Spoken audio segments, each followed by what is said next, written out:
And so we're gonna talk real frankly about white people and white supremacy. And I always like to tell people, me being a Black woman married to a white man, that I have absolutely no problems with white people. The problems that I have is with white supremacy and a belief in white supremacy. That's where I have serious problems. And I think that you really addressed that very well in this piece.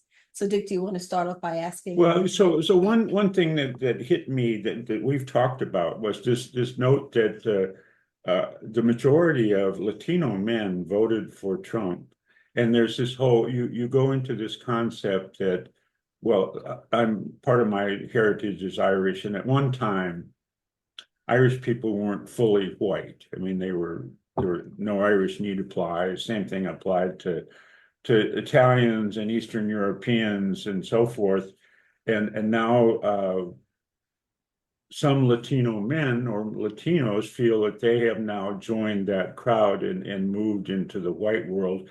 And so they're perfectly happy discriminating against Latino immigrants, new immigrants who they don't identify with. And you say that's actually true in the African American or Black population.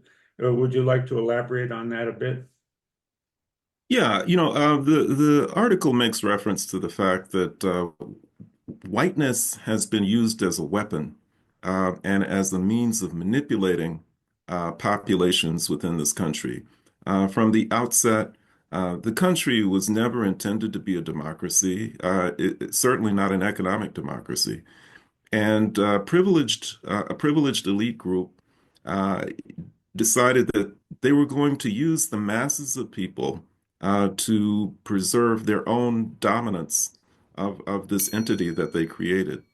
And that one of the ways that they were going to do it was to really focus on race.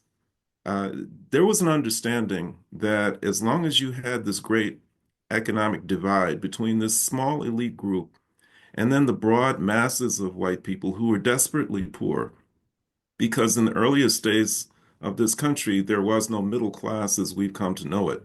There were very rich white people, and then the most white people were, indentured servants, or they worked in textile mills in the South. They lived in grinding poverty.